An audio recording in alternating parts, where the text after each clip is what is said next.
Karibuni sana mwalimu, minota ya 15 kuri iki cigwa. Karibu. Naam. Assalamu alaikum wa rahmatullahi wa barakatuh. Wa alaikum assalam wa rahmatullahi wa barakatuh. Reka nubo tubane dushimira uhoraho Allah, amahoro n'imigisha yiruke kwa soje intumwa n'abahanuzi, nawe subundi n'umwarimu mwiza ikitegerezo cyiza indongozi yacu, mwarimu w'akarorero intumwa y'Imana Muhammad sallallahu alaihi wasallam, hamwe n'abasangira ngendo biwe n'abayisilamu tuzomukurikirana ku munsi w'imperuka, dusabira ratugumize muri abaraho. Amin. Amen. Ikigwa cy'uno munsi kivuga kiti imigigwa ikorwa n'abakristo mu mpera z'umwaka ikomoka mu bapagani. Ntabwo ari kibazo, turahamya neza ko imigigwa abakristo bimirije gukora ku itariki 25 z'ukwezi kwa12 n'umunsi mukuru w'umwaka mushasha wabo ari iminsi mikuru y'abapagani.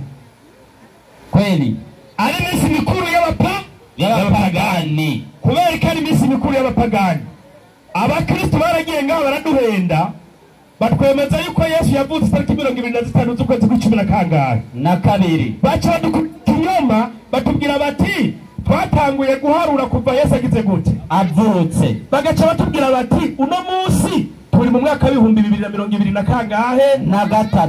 Ikibazo nimba murabamenye bukuri, nimba batanguye guharura Yesu avutse kuri kalendari yapanzwe na Papa Gregory, nimba by'ukuri batanguye guharura Yesu avutse izi tariki 25 z'ukwezi kwa12 zabonetse gute? Kandi Yesu muvuga yuko no munsi imyaka 2020 n'itatu, kuko niwoshika mu kwa12 utahereye kuri rimwe. Eka mwari kubanya kuri iyo mutubwira muti Yesu yavutse muri rimwe mu mwaka wa mbere, no uno munsi baturi mu 2023. Ariko ikinyoma cyanyu no munsi dukeneye kije ku mugaragaro ingene isi yose mwayitakaje, ejo muhenza abantu bose bagiye mu minsi mikuru kubwo upagani bwanyu. kweli ubwo upagani renda burabira muri Bibiliya kabisa. Reka ndabuhera muri Bibiliya. Ndiyo, Bibiliya baratubwira igihe Yesu yasamiwe kwinda.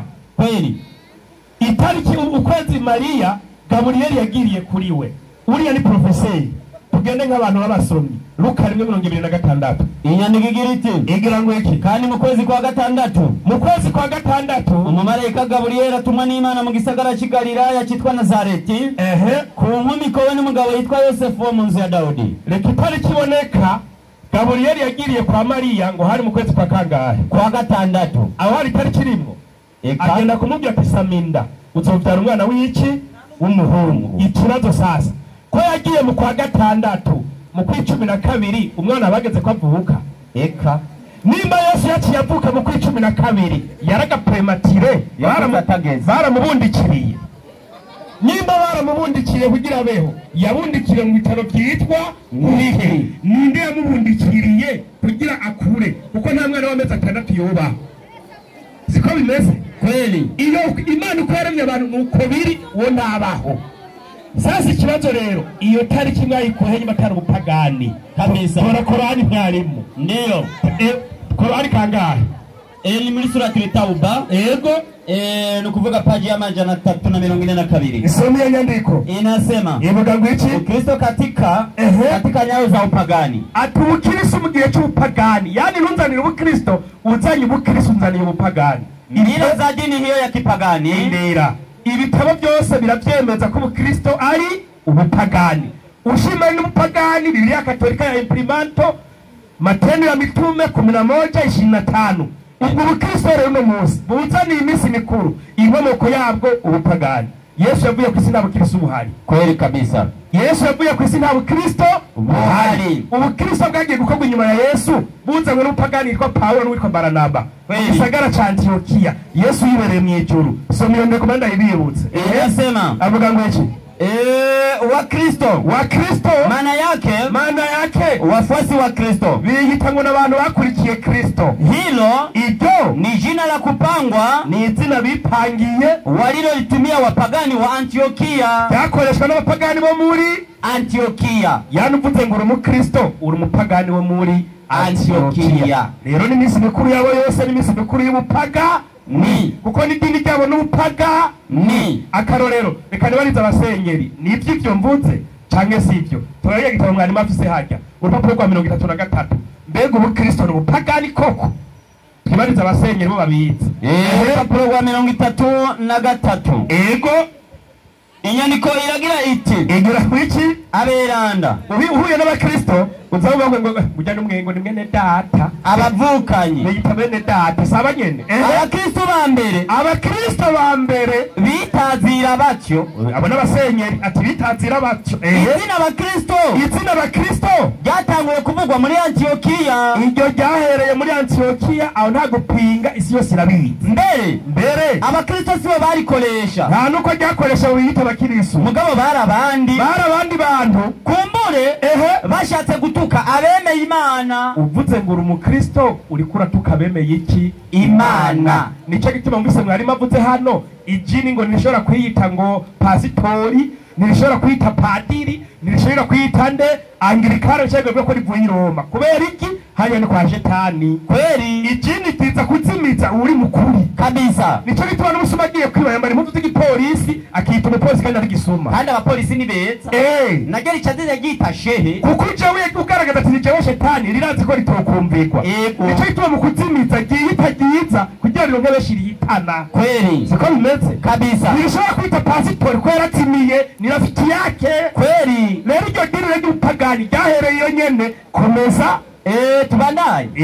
harabandanya mukumbure bashatse gutuka bemeye Imana. abo ngo abakristo n'abantu bashatse gutuka bemeye iki Imana. yani uvuze ngo uri umukristo uradutuka twebwe. kweli siko bimeze mwarimu kabisa. rero turabe rero ubupagani bwabo bwazananye. ndiyo kuko kubesha ngo Yesu yavutse tariki 25 bakaronka itariki mugabo tubwira ngo yavutse itariki ya mbere. kweli ukwezi kwa 12 kandi ngo batangiye guharura avutse. kweli mwari kuba abanyakuye mutugati yavutse muri rimwe itariki imwe y'ukwa mbere muri rimwe kabisa. aho na mitende twavyumva so nyandiko inasema mila za dini hiyo ya kipagani ya zamani, ati imigenzo y'iri dini ry'ubukristo ry'ubupagani ndizo zilizochukuliwa na Ukristo. izi ngo nizo zagiye gutorwa n'abakristo, na ibada zake nibyo bakora muri mu kwemera kwabo zimekuwa sehemu ya dini ya Kikristo.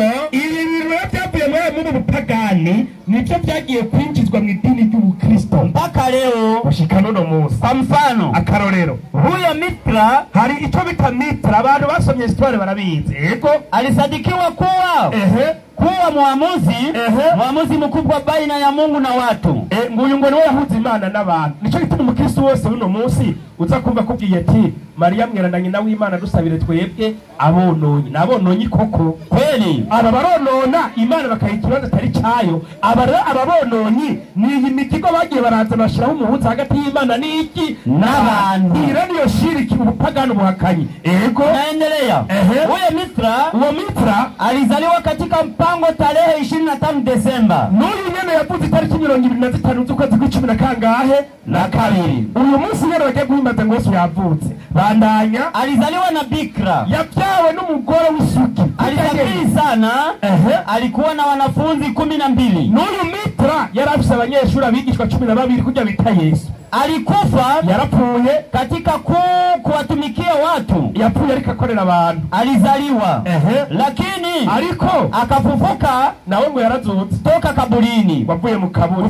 Kufufuka kwake ngo kuzuka kwiwe kulisherehelekewa sana Roberto. nabo baraguhimbaje cyane no witwa Roberto ni wari wa mbere kubikora. Mpagani Christus yari umupagani yari umupagani uyu mugabo. kweli kabisa. igereza kwanza ubwa mbere inkomoko y'ibyo bemera byose ubupagani nibyo mwapanze Yesu ngo yaraduse atigeze azuka nabyo n'ubupagani. komeza inaendelea.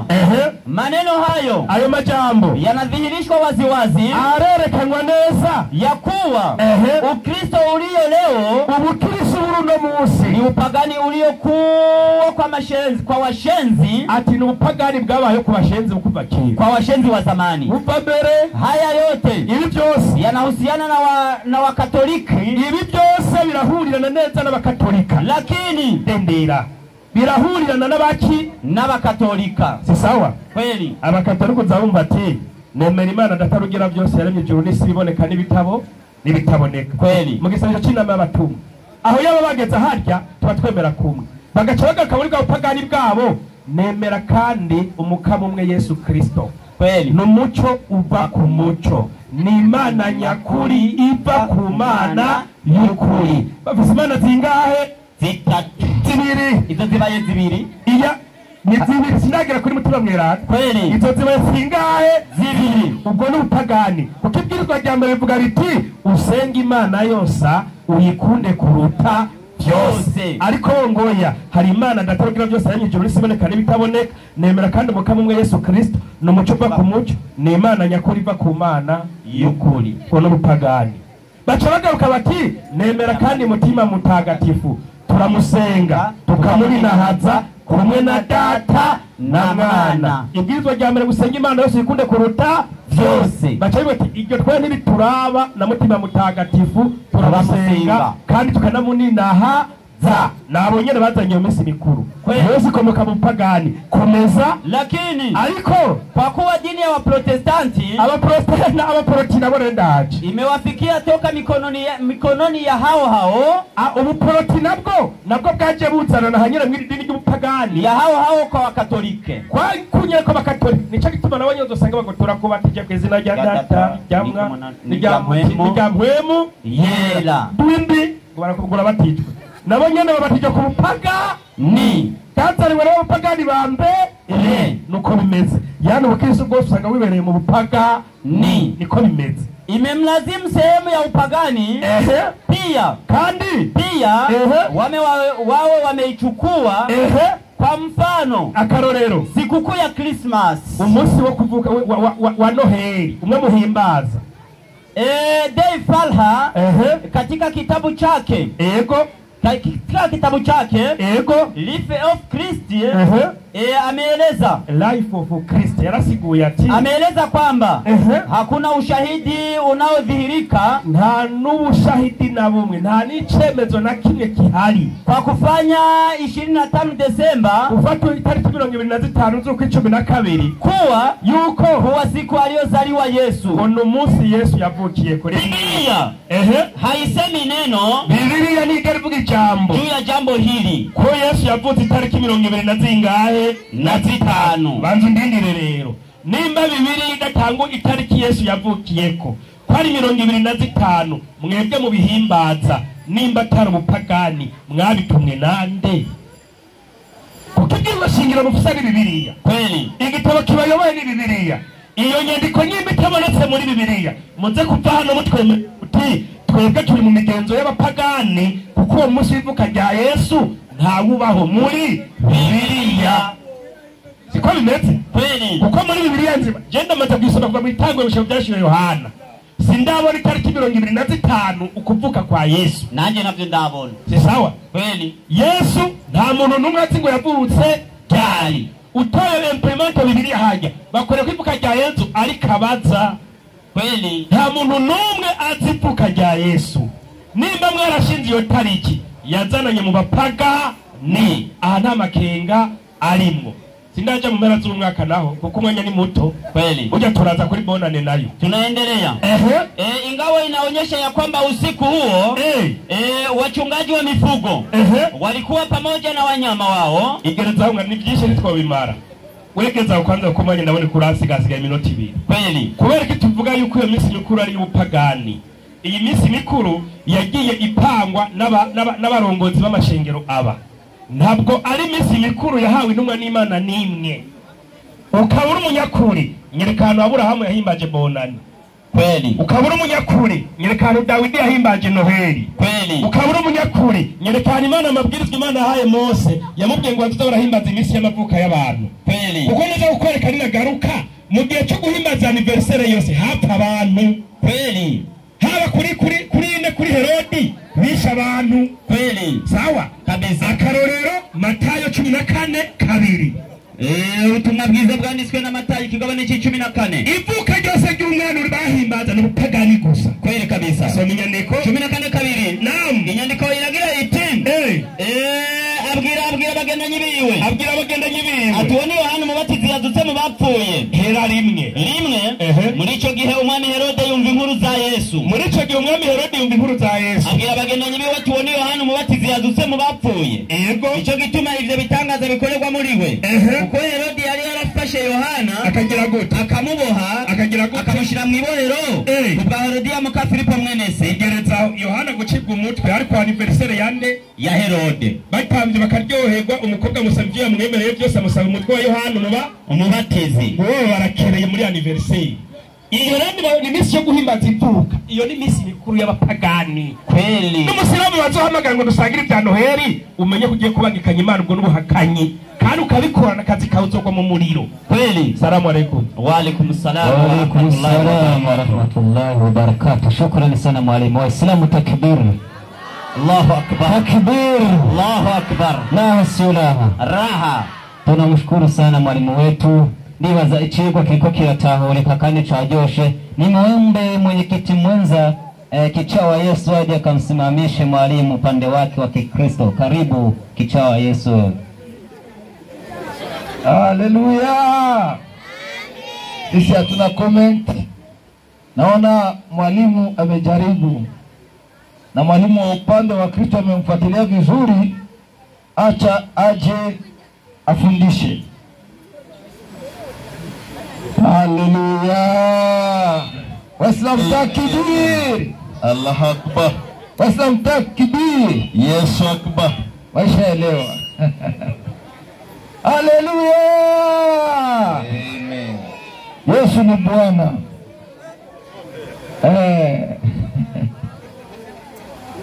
Naona mwalimu iko na jandada. Mada nzuri sana hii fundisho.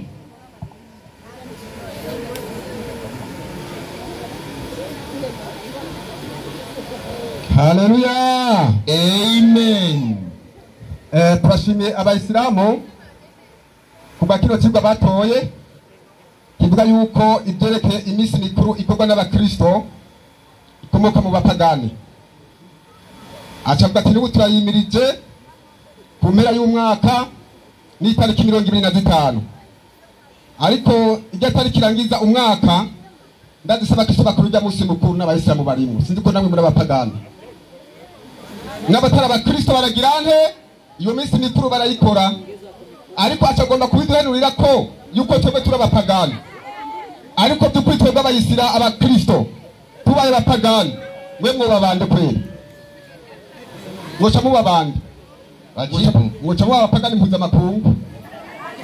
Hanyuma acavuga ati agiye muri Luka 26 acagomba kwerekana yuko yuko umumarayika Gaburiyeli yagiye kwa Mariya hari mu kwezi kwa gatandatu. Hanyuma muri ku kwezi kwa gatandatu hageze itariki 12 z'ukwe, hageze mu kwezi kwa 12 itariki 25 ngo niho Yesu yagizene yavutse. Uwo murongo wawukuye hehe muri Bibiliya? Kubw'ibyo uturavuga ibintu ufitiye iki icyemezo. Hanyuma kandi tuvuga yuko muri ku kwezi kwa gatandatu ariho Mariya yasamye. Icyo bintu bikuye hehe? Patabye muri Bibiliya. Mu kwezi kwa gatandatu niho Gaburiyeli yazanye inkuru, ariko tubaze rero yacavuga ati mbega none uyu Yesu nirigwa muraninahaza muvuga yuko yavutse itariki 25 z'ukwezi kwa 12, mbega yavutse akageze ngo mbega yabundikiriwe mu bihe bitaro? Yesu gihe cyo kuvuka cyaragitene cyarageze, biboneka hehe? Luka 2:6. Andika Luka 2:6 mwanangu inasemaje? 2:6. Luka 2:6 inasema hivi. Ndio. 6 inasema. Luka 2:6. Ikawa katika kukaa huko bakiriyo rero siku zake za kuzaa zikatimika, igihe ciwe cyo kugerekeragirane akamzaa mwanawe kifunga mimba. Basi ukitaka tuliata hapo, uyo ni Yesu. Mariya bagiye kwandikishanya nande na Yosefu, hano ngo bakiriyo igihe ciwe cyo kubyara kiragera. Kugito Yesu yavutse iminsi igeze. Nyambe yavutse iminsi itageze, niwaze ngaha uze gutanga umurongo uvuga yuko igihe ciwe kitari bwagere. Hanyuma kandi acavuga ati aba bakristo icyo bigisha ibikoresho byose inkomoko yabyo ngo ni mu bupagani. Atagenda mu byakozwe n'intumwa 11:26 kukwerekana neza yuko n'iri zina ry'abakristo ryapanzwe n'abaki, ryapanzwe n'abapagani.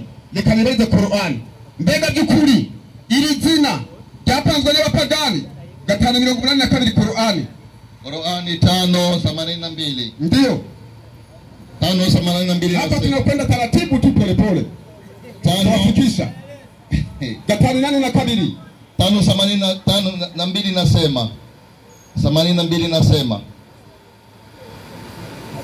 Hakika mubyukuri utawakuta walio maadui zaidi kuliko watu wengine. Muzosanga abantu babansi gusumbya abandi. Kwa Waislamu ni Mayahudi na wale washirikina. Muzosanga abantu bakomeye kuba bari abansi ku Waislamu ni bajya bangikanya Imana hamwe n'abayuda. Wasiokuwa na kitabu. Batagira n'igitabu. Na utawaona walio karibu kwa urafiki. Hani muzobona abandi begere ku Abayisilamu kuba inshuti wanaosema ni bajya bavuga yuko sisi ni Wakristo. Twebwe turi Abakristo. Hao icyo rero ni kwa sababu nukubera yuko wako miongoni mwao wanavyoni muwe wa Kristo ari mwincabenge na wamchao Mungu kandi mubaha iki imana. Kugito awa mu gitabo cya Qur'ani avuga yuko Abakristo bubaha Imana.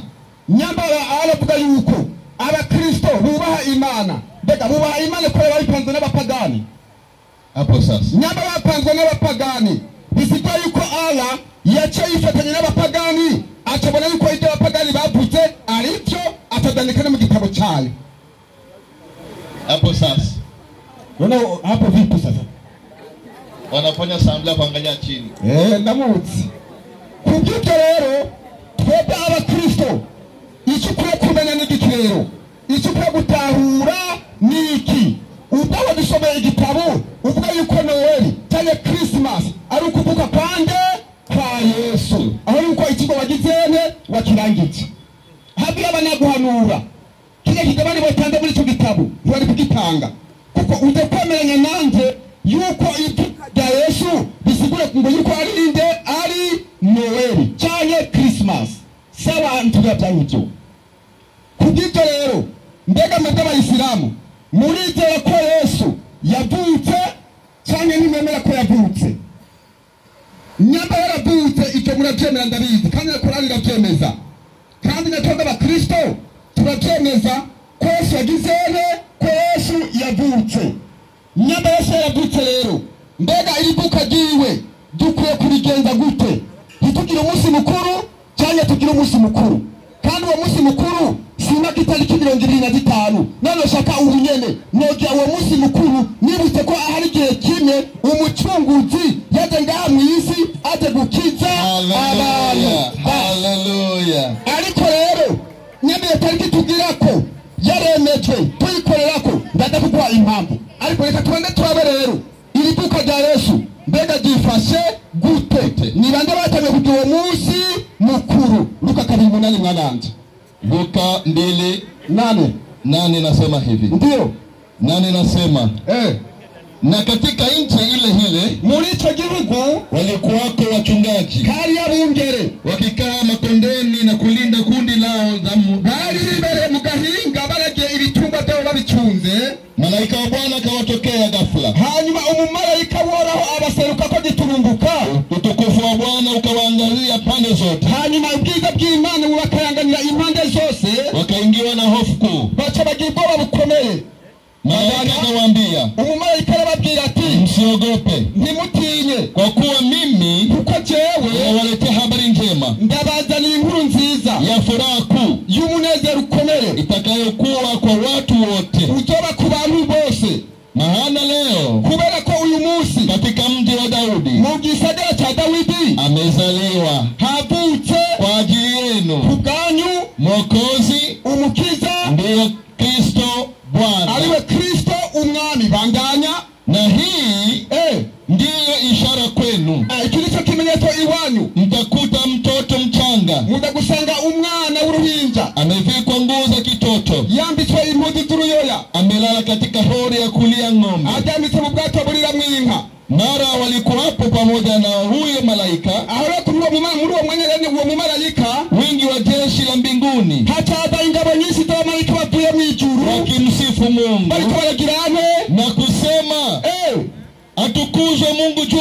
mbinguni na duniani iwe amani kwa watu aliowaambia. Haleluya. Amen. Kumbe tubonye yuko ukuvuka kwa Yesu ari umunezero ukomeye, ari umunezero udasanzwe mu bantu, kubera yuko uwo munsi umukiza yabuke ngaha ku isi aza gucungura iki abantu.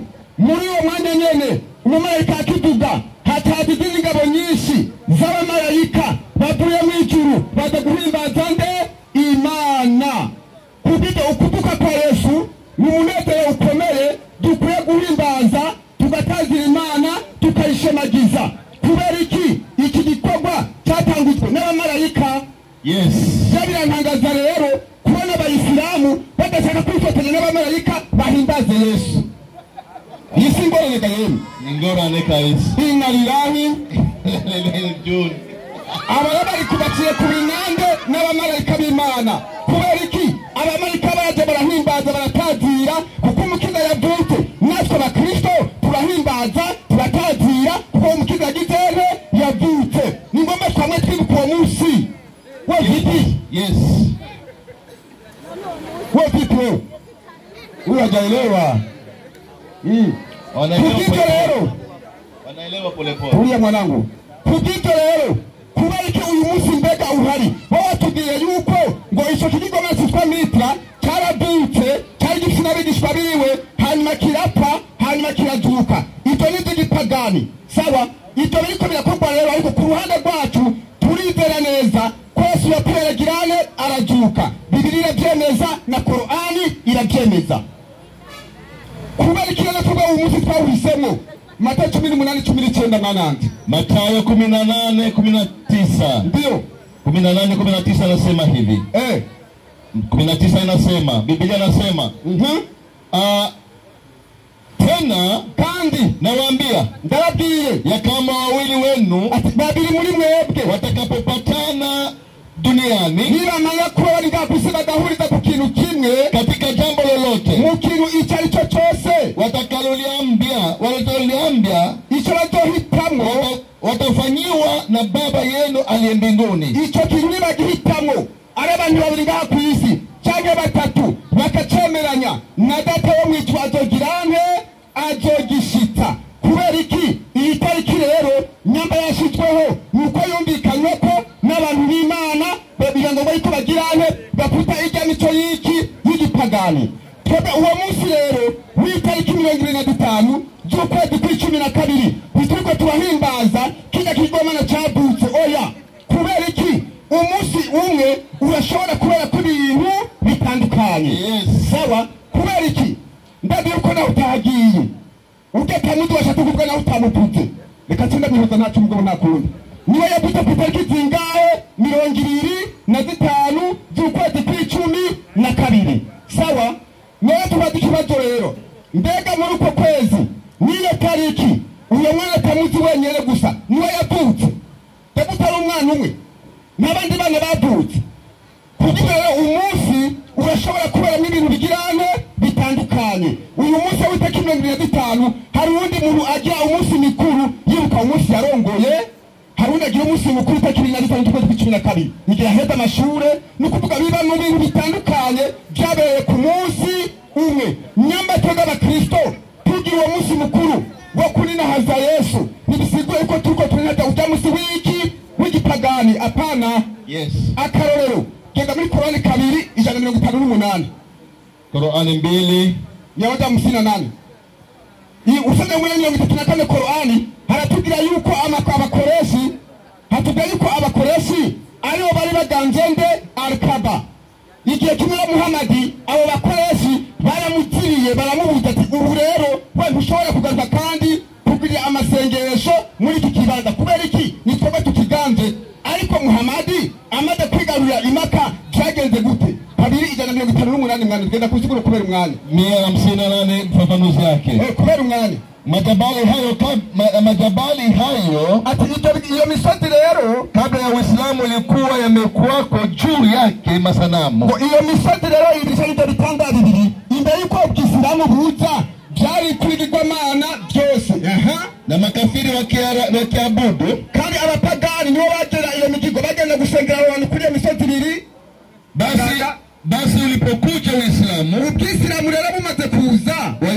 Wengine waliona labda, abandi bahisemo babonye yuko si vizuri kufanya ibada hapo penye majabali hayo. Ati sikita yuko natwe twogira imigigo bacu y'amasengesho kuri ico kibanza. Basi wakambiana, bacha barabigwa bakambia kuwa si vibaya maadumu masanamu hayo yamekwisha ondoshwa.